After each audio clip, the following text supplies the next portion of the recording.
Thutha wa bururi kugumirwo ni igutharia gikuo kia Njorua ya mahenya ma gutua ngongo Kelvin Kiptum, thabarĩ yake nĩ ikinyĩte mũthia na kuria akorirwo akihurukio kwao mwena wa elgyo marakwet.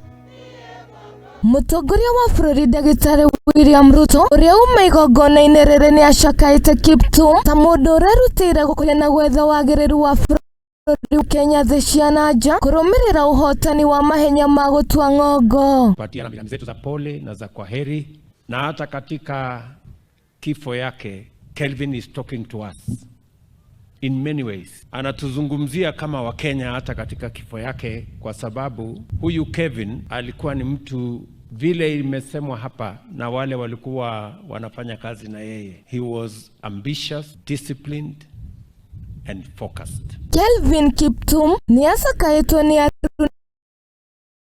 na jata ya bururi wa Kenya, mundu muikeneri, mundu mumado. Njorua erendete wira wake hamwe na Njorua na kioneki kia ucuru wa bururi wa Kenya. Tumekuja hapa binafsi kutoa pole kwa familia hii na kwa niaba ya wanariadha wote Tanzania. Ni msiba mkubwa ambao umetusikitisha na umetupa wakati mgumu sisi kama familia wakimbiaji. Mine is just to say rest in peace Kiptum, till we meet again, we will miss you. Right. Mutumia wa mutigaire Kiptum Rotich ni acakaite muthuriwe ta mundu urendete family hamwe na ciana ciake, na kuona riri ni igutha rinene korwo ni mundu wa bata muturire-ini wake. My dear love, I can't learn how to say goodbye to you with weak fingers and pain in my heart. It's unbelievable that today I've learned to stay with our beloved kids without you coming home again. I mourn my love.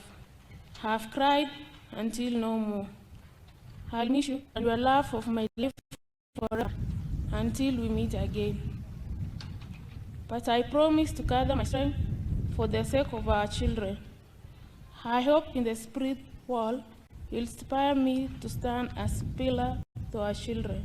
Mutigaire Kiptum uria urari mwana wa mumwe wa aciari yake ahurukire kumana na mutino wa barabara mari hamwe na coach wake Gavias tariki 11 mweri wa iri mwaka uyu wa 2024. Kiptum ahuruka ri na ukuru wa miaka 24 na gutiga mutumia wake na ciana ciake 2. Ngiribotera Muthingi TV, ritwa riakwa ni Wanjiru wa Maina.